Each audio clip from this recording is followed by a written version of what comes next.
Amados irmãos e irmãs, queridos servos, para esta manhã temos uma palavra que está escrita em Atos, no capítulo 1, versículos 13 e 14, e que diz assim: E entrando, subiram ao cenáculo onde habitavam Pedro e Tiago, João e André, Felipe e Tomé, Bartolomeu e Mateus, Tiago, filho de Alfeu, Simão, o Zelote, e Judas, filho de Tiago. Todos estes perseveravam unanimemente em oração, súplicas com as mulheres e Maria, mãe de Jesus, e com seus irmãos. Até aqui. Amados irmãos e irmãs, sejam todos bem-vindos ao altar do Senhor para esta hora.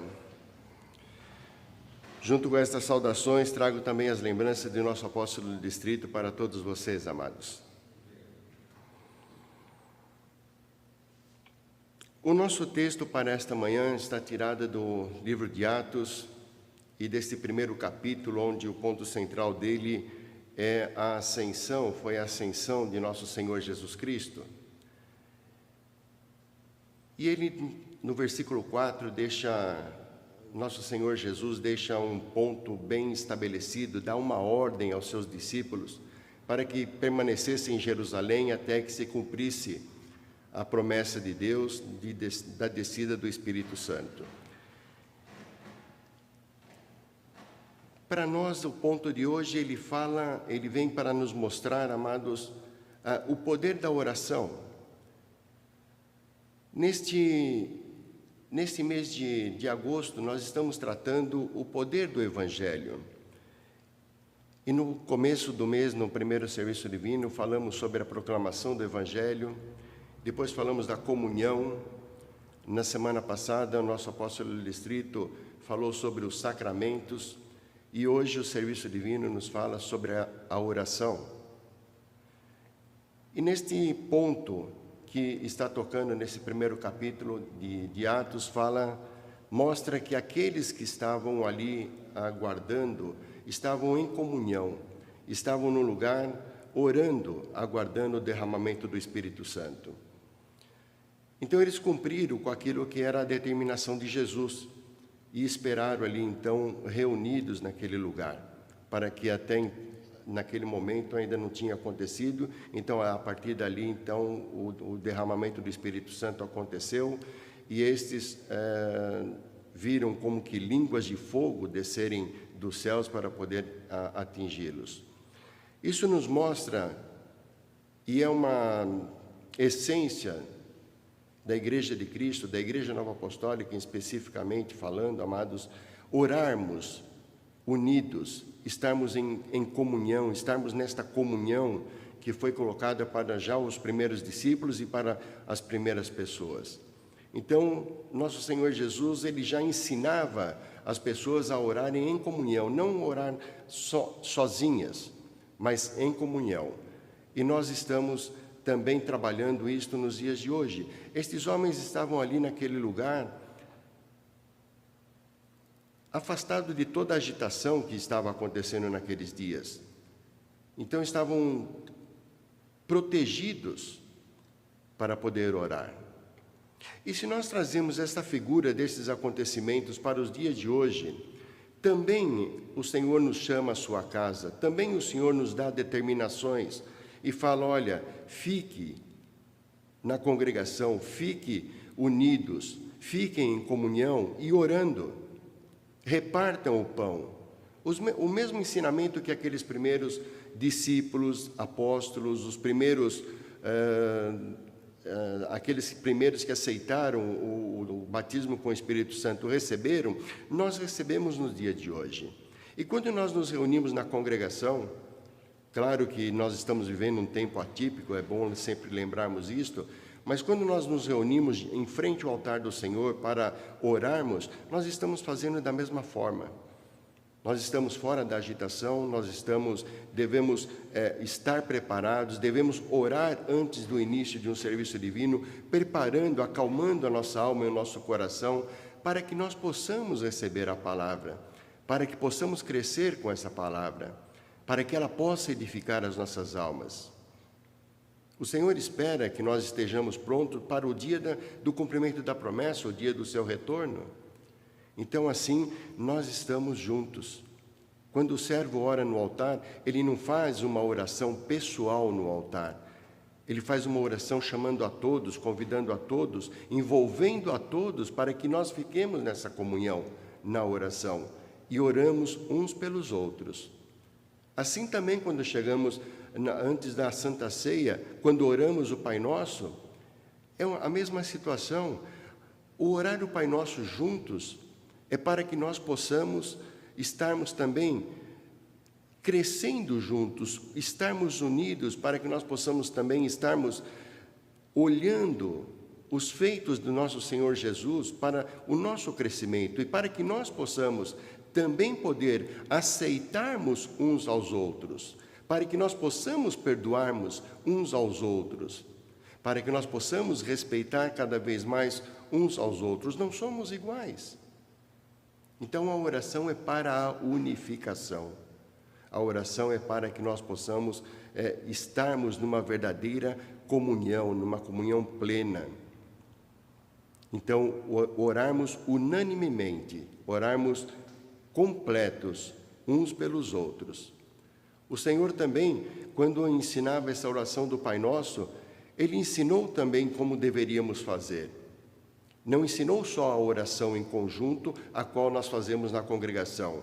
Voltando a dizer, a oração em conjunto é a característica da congregação. Mas o Senhor também, quando ensinou o Pai Nosso, Ele falou, quando você for orar, achega-se ao teu quarto, fecha-se no teu quarto e converse com o Senhor e ore assim. E ensinou a oração do Pai Nosso. Amados, nós também, nos dias de hoje, esse mesmo ensinamento é válido para nós.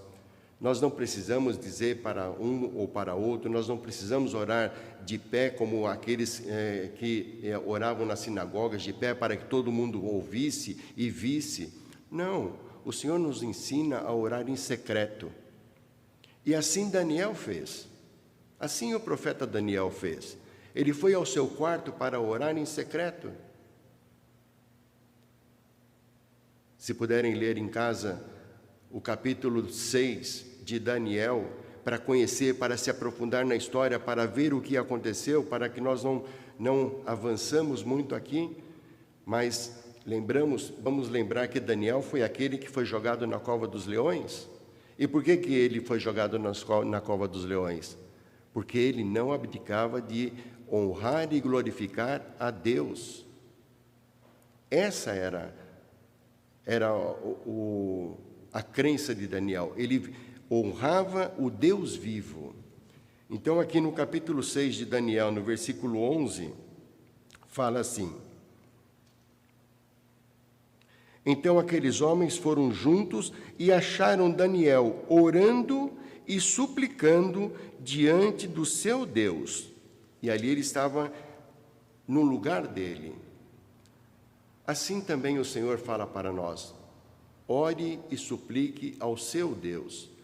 Faça aquilo que eu te ensino. O orar para nós, amados, significa nós temos a nossa conversa pessoal com Deus. A nossa súplica, os nossos agradecimentos, elevar a nossa honra, o nosso louvor, a nossa glorificação pessoal a Deus. Então, o nosso reconhecimento de que Deus é único, o Deus vivo é o único, é o que nos conduz, é o que nos leva para a edificação, para a eternidade, para que nós possamos alcançar a salvação. Então, nosso Senhor Jesus deixou esses ensinamentos. Nosso Senhor Jesus, Ele foi, em dado momento, orar no monte de Getsamane e levou alguns discípulos com Ele. E deixou os discípulos em um ponto e disse aos discípulos: então vocês fiquem aqui e orem. E ele foi mais para frente para orar. E quando voltou, encontrou os seus discípulos dormindo. Amados, não é isto que o Senhor quer encontrar em nós. Um coração dormente, um coração onde nós não estamos nos preocupando com aquilo que é o que edifica as nossas almas. Ele quer que nós estejamos realmente falando com Ele, embora Ele nos conheça. Ele conhece a cada milímetro de nós, do nosso coração, os nossos sentimentos, como agimos, o que fazemos. Ele conhece tudo isto. Mas Ele quer que nós falemos com Ele. Ele quer que nós abramos o nosso coração para Ele. E assim devemos fazer. Aqueles primeiros discípulos, o Senhor Jesus deu uma ordem a eles: vocês fiquem em Jerusalém até o cumprimento da promessa. O Senhor fala para nós: fiquem comigo até o cumprimento da promessa, até o retornar. Eu tenho um lugar preparado para vós, e é este lugar que nós queremos alcançar. É esta eternidade com o Senhor que nós queremos alcançar. Mas também nos ensina a não orarmos só pensando na nossa alma, só em nós. Seria egoísmo. Seria egoísmo da nossa parte nós pensarmos, cada um em nós, pensarmos, bom, eu faço a minha parte para comigo, então cada um tem a sua parte para com o Senhor e Ele também vai ter que procurar fazer aquilo que Ele tem de necessidade. Não, foi ensinado orarmos uns pelos outros. Que nós possamos interceder uns pelos outros. Temos um exemplo em 2 Reis de Eliseu. Eliseu também era considerado o homem de Deus e uma pessoa também que via aquele homem fazer o trabalho dele e reconheceu nele um homem de Deus. O dia que o seu filho morreu, ela foi até ele, pedir a ele ajuda, para que intercedesse pelo seu filho, para que pudesse reviver. Então, amados, nós estamos na mesma situação de nós intercedermos uns pelos outros. Não queremos ser egoístas, não queremos estar numa posição onde nós queremos resolver as nossas circunstâncias, os nossos problemas, e deixarmos o nosso irmão de lado. O ensinamento é para que nós possamos fazer esta intercessão, para que nós possamos orar. Esta mulher, ela procurou Eliseu para que ele pudesse ajudar, porque o seu filho havia morrido. Amados, quantos não estão mortos espiritualmente? Nos dias de hoje, quantos já não conheceram o caminho que o Senhor colocou e acabou se afastando desse caminho? Quantos ainda necessitam conhecer este caminho? A tarefa que o Senhor nos dá é proclamar o Evangelho, é testemunhar do Evangelho, é levar a sua palavra adiante. É nós nos enchermos dessa palavra para que nós possamos compartilhar, para que nós possamos dividir com aqueles que nos cercam. Então a oração, ela é algo que faz com que nós possamos nos abrirmos o nosso coração, o nosso posicionamento para Deus. Pai, essa é a minha circunstância, essa é a minha luta, essa é a minha necessidade. Pai, Tu tens me dado um caminho para seguir, para conseguir a salvação da minha alma. Ajuda-me a trilhar nesse caminho, não me deixe desviar desse caminho. Então, aqueles primeiros, eles estavam unidos dentro de uma sala, dentro de uma casa, em algum lugar, fechados, orando ao Senhor, esperando o derramamento do Espírito Santo. Nós já foi derramado o Espírito Santo, nós já recebemos o dom do Espírito Santo. Então, qual é a nossa oração hoje? A nossa oração é para que o Senhor venha, para que o Senhor volte. Venha, Senhor Jesus. Estou te aguardando, ansiosamente estou te aguardando. Necessito das Tuas forças para poder continuar a caminhar neste caminho que Tu tens traçado para mim. Então, ajuda-me, tanto a mim poder seguir, como aqueles que me cercam, aqueles que me rodeiam, que eu possa levar esta alegria, esta palavra a estes também que me rodeiam. Esse é o nosso trabalho, essa é a nossa tarefa, essa é a nossa missão. Então, que nós possamos levar este legado à frente e que nós possamos entender os propósitos que Deus tem para com cada um de nós. E dentro da oração, estes homens também continuaram, no mesmo capítulo 1, estes homens também, eles oraram para que fosse escolhido, um 12º apóstolo fosse escolhido para ocupar o lugar de Judas. Então, tudo através da oração. A oração é a nossa conversa pessoal com Deus. A oração é a conversa em conjunto da congregação para com Deus. A nossa oração é nós estarmos olhando uns pelos outros, nos ajudando uns aos outros, para que possamos crescer, para que possamos nos fortalecer. Então, amados, que nós possamos olhar o trabalho que Deus tem feito para cada um de nós e por cada um de nós. Que nós possamos ser aqueles que oramos também pelos nossos servos, para que possam levar esses ensinamentos a cada um dos seus filhos, para que possa levar a edificação das almas para cada um. É o que o Senhor espera de cada um de nós, que nós possamos nos ajudar sempre, que nós possamos compartilhar o nosso ganho, que nós possamos dividir com aqueles que nos cercam. Sejamos testemunhas do Senhor. Oremos, Senhor, amados, uns pelos outros, oremos ao Senhor uns pelos outros, para que possamos atingir a estatura que Cristo espera de cada um de nós, que possamos alcançar o dia da vinda do Senhor prontos.